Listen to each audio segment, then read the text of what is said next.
है। ठीक कहा है, ठीक कहा है।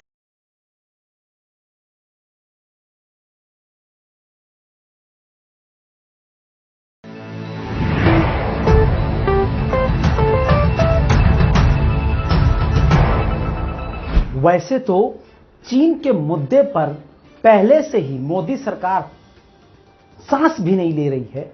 इसी बीच में कांग्रेस के एक नेता मनीष तिवारी ने सरकार को एक सजेशन दिया जिस पर चाइना पहले से ही भड़क गया। सलाम, नमस्ते, सत श्री अकाल। मैं हूं रजा और आप देख रहे हैं रजा ग्राफिका इंटरनेशनल प्राइम टाइम, जिसके अंदर हम आपको दुनिया भर की बड़ी बड़ी खबरें आसान जबान में देते हैं। मनीष तिवारी कांग्रेस के नेता ने कहा कि भारत ने ताइवान को कभी मान्यता नहीं दी है। ऐसे में भारत को ताइवान के साथ खड़ा होते हुए ताइवान को मान्यता दे देनी चाहिए और ताइवान के साथ कंधे से कंधा मिलाना चाहिए। बस इतना बोलना क्या था। उधर से मोदी जी कुछ नहीं बोले, भाजपा से पहले चाइना कूद पड़ा और चाइना ने भारत को चेतावनी दे डाली। चाइना ने भारत से साफ साफ कहा, one nation one China policy के खिलाफ बोलना अंतरराष्ट्रीय कानून का उल्लंघन है।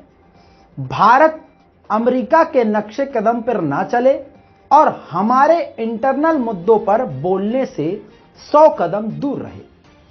भारत को ये चेतावनी देने के बाद चाइना ने वैसे तो और भी बड़ी बात कही, लेकिन मोदी सरकार की सांस नीचे की नीचे और ऊपर की ऊपर है। अभी तक कोई भी जवाब नहीं दिया है। वहीं आप जानते हैं कि चीन ने भारत के बॉर्डर के केवल 50 किलोमीटर दूर ही भारत के खिलाफ मिसाइल रॉकेट लॉन्चर तैनात कर दिया है।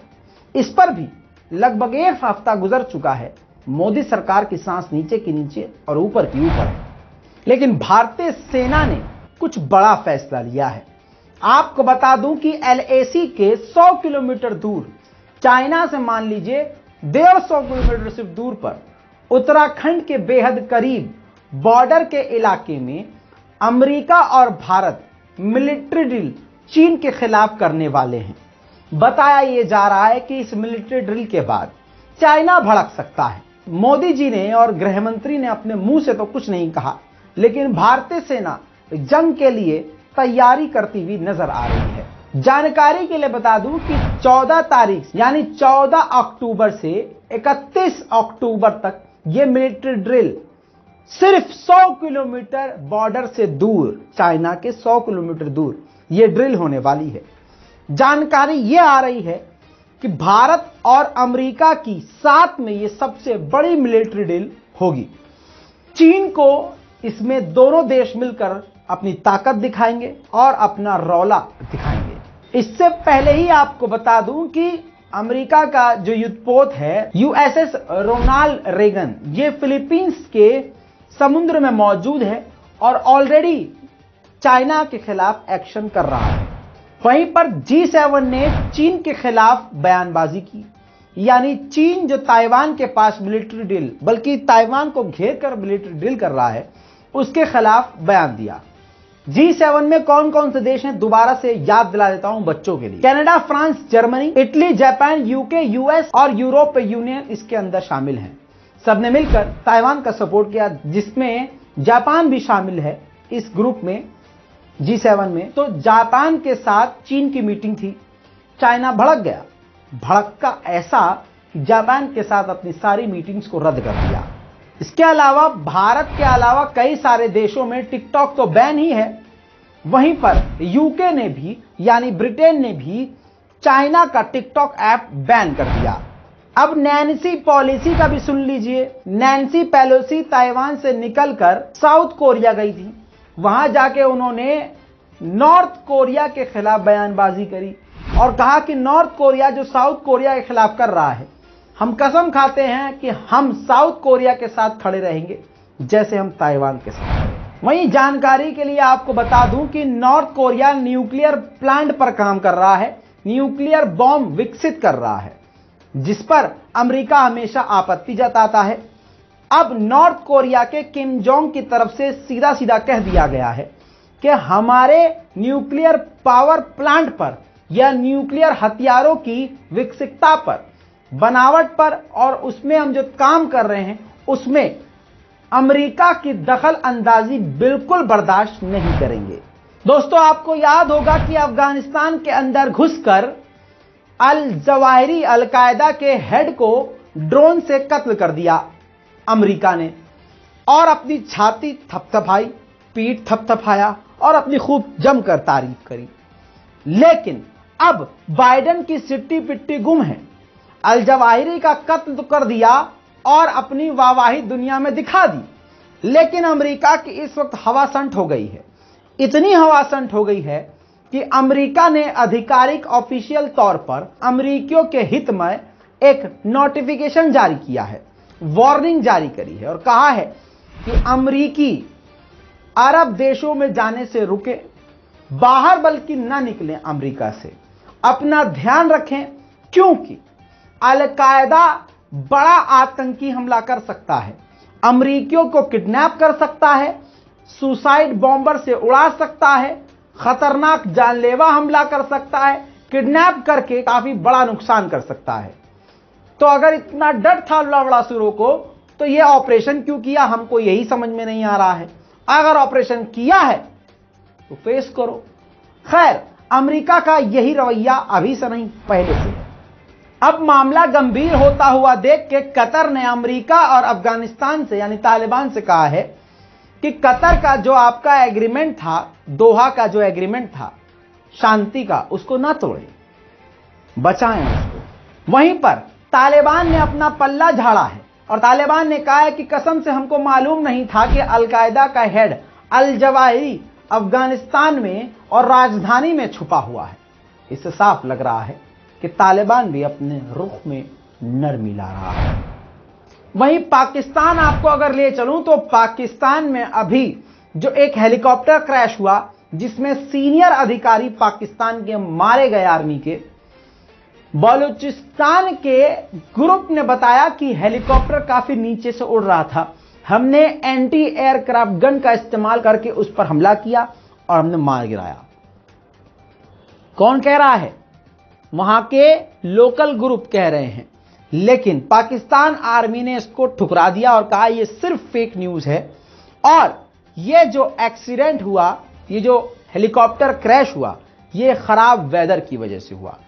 अब आपको क्या लग रहा है, नीचे कमेंट जरूर कीजिएगा। हेलीकॉप्टर को मार गिराया था बलूचिस्तानियों ने या फिर सच में ये वेदर की वजह से हुआ? बर्लिन में एक जगह है, सरकारी जगह, जहां पर हथियारों को रखा जाता है। जितने भी हथियार होते हैं, ज्यादातर हथियारों को वहां रखा जाता है। अचानक कल वहां पर एक ब्लास्ट हुआ, न जाने किस प्रकार से वहां आग लग गई और आग ऐसी लगी कि वो आग पूरे जंगल में तेजी से फैलती जा रही है। उस आग पर अभी तक काबू नहीं पाया गया है। देखिए कुछ मनाज़िर।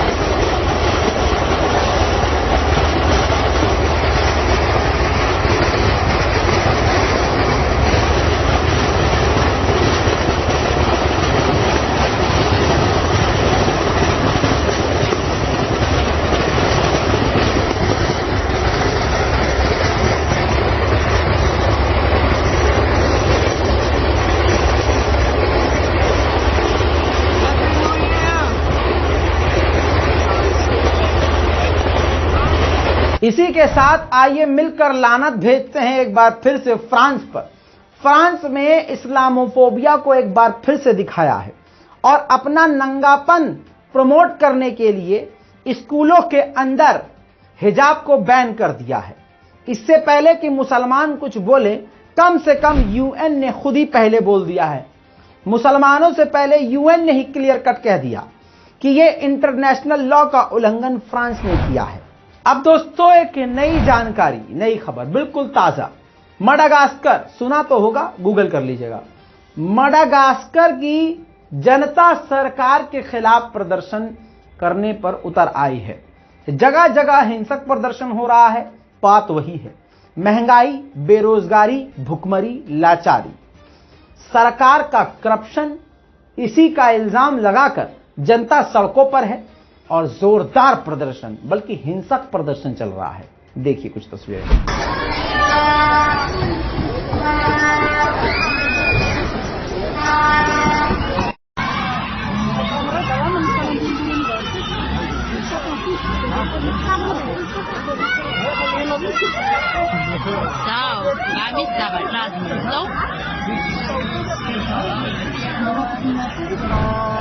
दोस्तों अब मैं आपको बिल्कुल अलग खबर बताने वाला हूं। अमेरिका के हालात कैसे हैं, गुस्सा लोगों के अंदर कितना भरा हुआ है, यह आपको समझना होगा। अमेरिका में एक औरत ने मैकडॉनल्ड से कुछ ऑर्डर किया, जिसमें डिलीवरी बॉय जब डिलीवर करने आया तो जब चेक किया गया सामान तो उसमें जो फ्राइज थे वो ठंडे थे। औरत के बेटे को इतना गुस्सा आया ठंडे फ्राइज की वजह से कि उसने डिलीवरी बॉय को गोली मार दी। जी हां, हालत क्रिटिकल है, अस्पताल में भर्ती है और उस लौंडे को गिरफ्तार कर लिया गया है। लेकिन लोगों के अंदर इस प्रकार का गुस्सा अमेरिका में बढ़ता जा रहा है। वहीं पर आपको बता दूं कि भारत सरकार ने, मोदी सरकार ने बताया है संसद में कि 2019 के बाद से पाकिस्तान के साथ ट्रेड बिल्कुल निचले स्तर पर जा चुकी है। तमाम बातचीत फेल हो चुकी है। पाकिस्तान के साथ इस वक्त जीरो लेवल बिजनेस हो रहा है। अब इमरान खान के खिलाफ बहुत तगड़ा खेल चल रहा है। पाकिस्तान के पूर्व प्रधानमंत्री के हाथ से जबरदस्ती अमेरिका के षड्यंत्र के द्वारा सत्ता छीनी गई। उसके बाद लगातार इमरान खान को गिराने और दबाने की कोशिश की जा रही है। इमरान खान के समर्थक नेताओं ने अब बड़ी बात कही है कि अगर पाकिस्तान सरकार ने, ये नई सरकार है, इसने अगर इमरान खान के खिलाफ पुलिस फोर्स और आर्मी का इस्तेमाल किया तो हम पूरे इस्लामाबाद को सीज कर देंगे। दोस्तों अंतर्राष्ट्रीय रिपोर्ट में, इंटरनेशनल रिपोर्ट में अभी तक के लिए, आज तक के लिए इतना ही। जल्द लौटेंगे और भी बड़ी जानकारियों के साथ। अगर चैनल को सब्सक्राइब नहीं किया है तो जरूर कर लीजिए, कम से कम इतनी तो बात मान लीजिए। मैं हूं रजा और आप देख रहे हैं रजाग्राफी। जय हिंद।